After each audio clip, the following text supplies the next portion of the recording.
Hey guys, Tarke here. I'm going to do a very brief rip review and talk about the Burning Arrow / Split Arrow Raider. And now that's said, give some final thoughts and talk about what's to come next. So first, let's get into the rip. Really straightforward. Just, it's one of those things. It happens. Oh. Yeah, I got hit by soonTM Projectile. It's kind of weird. I think I got like duped by the water or something. If you look at it, it looks like it kind of goes over my head. If you look at sort of like here, it doesn't quite line up, but I think it was just weird elevation or whatever, large hitboxes. I'm not sure. Not too solid about it. Like, it happens, but it just doesn't seem to connect, so that's kind of a weird one to me. That's something to look out for other guys. We were on like 6.2k, we had Flask active. It was a vulnerability map with a damage roll. We got hit, we died. Oh well, it happens. We were just coming up on level 91, so that's kind of sad, but this is the character, this is what I was wearing. So as you can see, yes, we were level 90, just coming up to 91, we ripped 7k HP. We were using a Combs Heart, not an amazing roll one, just a sort of decent cheap roll one. Cost me about 150 old chaos.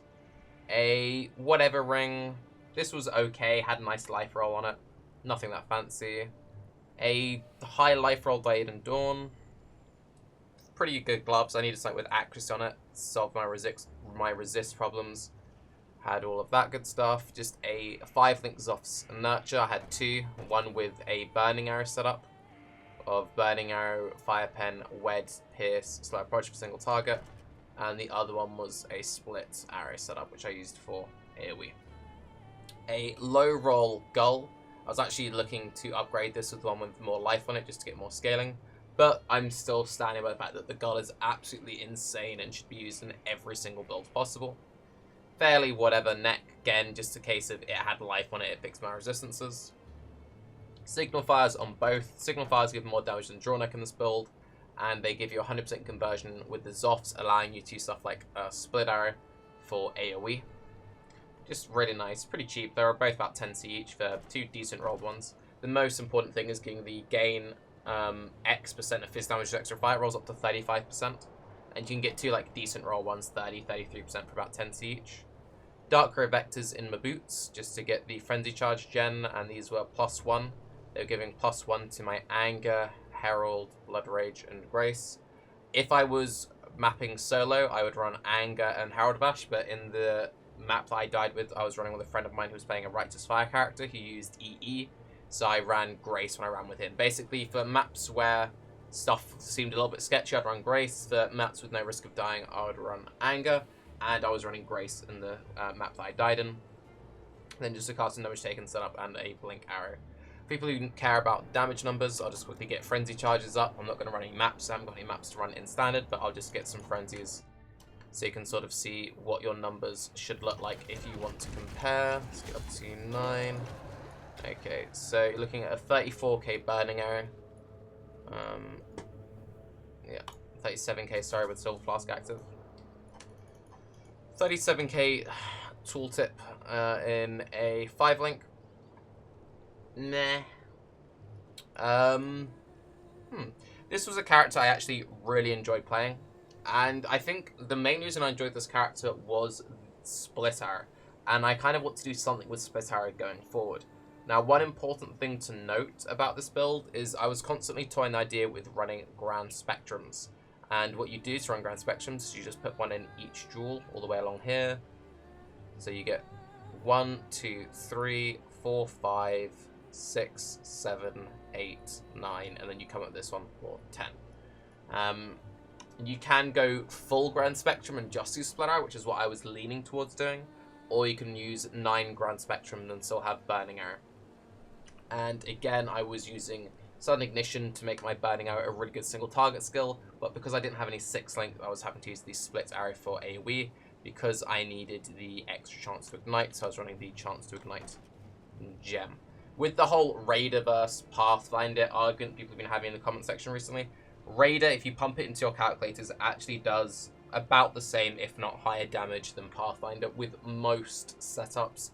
There are some setups with certain flasks where the Pathfinder pulled ahead, but going through calculators, even with stuff like Vessel of Binks are active, you would have more DPS as a raider with this particular tree than you would as a Pathfinder. The main advantage of the Pathfinder was for the damage reduction, the chance to ignite. The chance to ignite was the main big draw. I was ideally going to be picking up a... where is it? A burning arrow chance to ignite. Helm enchant. This would have allowed me to drop the chance to ignite gem. And yes, the reason why is just like getting the extra pen is nice, getting the extra fast generation is nice, getting the chance to ignite is nice. This is just like, it's nice, but this was just really good. And I'm still a fan of Raider, and I've actually respect Raider a lot more because of this character. I used to be a very strict Pathfinder fan club, but after trying out some more Raiders, I'm going to appreciate the Raider hype train. So, yes. A little bit salty about this rep, and I kind of want to remake. I'm not salty about the death, because the death is just one of those deaths which happens. I'm just kind of salty that I get to push the character further, because I was enjoying it, and it was just going along quite nicely. I think what I'm going to do is try and do something similar. I'm enjoying Split Arrow. I want to keep playing with Split Arrow. So I could do a Poison Split Arrow build, which was something I was looking into. Or I could remake something like this using all my Grand Spectrums. As for how the tree changed and or developed, I'm still quite a big fan of this routing. The whole crit versus non-crit thing, the damage was doing alright. So I was doing mostly 2-player maps and some solo maps, and I was mostly sticking to Shapeshrine, as you know. Obviously, you will get more damage if you go crit, but you can do non-crit fairly affordably. And this entire setup was pretty cheap. The most expensive item was obviously the combs, but 2 5-link softs nurtures is like 20-30C in hardcore. That's if you buy them pre-linked. The quivers are like 10C, so you're looking at like 40, 60.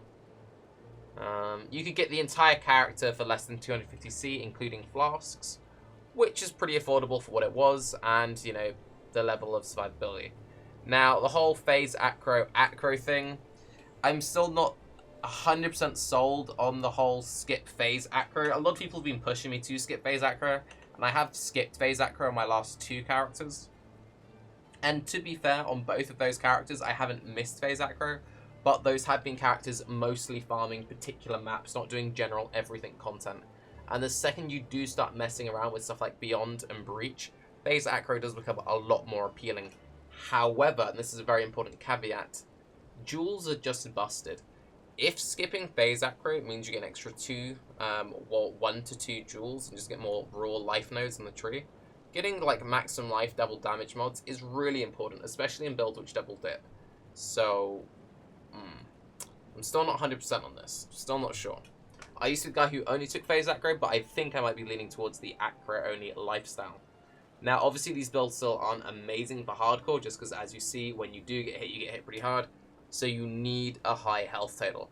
7k used to be sort of my benchmark, but I've now had 3 builds actually one-shot around the 6.5 to 7k threshold.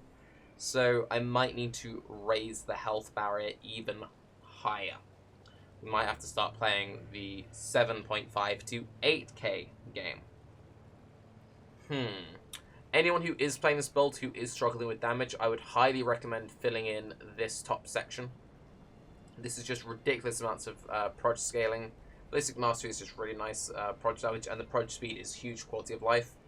And aspects of the Eagle and this bow damage and attack speed, this does double dips. This is very nice. Getting the increased accuracy is brilliant for any overload builds, and obviously amazing for crit builds as well. Really recommend filling in this early path, but only do so once you've got, you know, at least 6.5 HP. 100% Belly and Combs are the only chest piece in the world. Even on poison builds, if I do end up playing a poison Sparrow build next, I'm just going to use a Combs. Fuck Cherubim if you play hardcore. If you're playing these kinds of builds, you just have to play Combs out. But yeah, sorry for the kind of rambly sort of death recap, but I just thought I'd sort of give my thoughts on the character. If anyone does have any questions about this particular build, then please do leave it in the comments. But I'm Tarke. Have a good day. Bye-bye.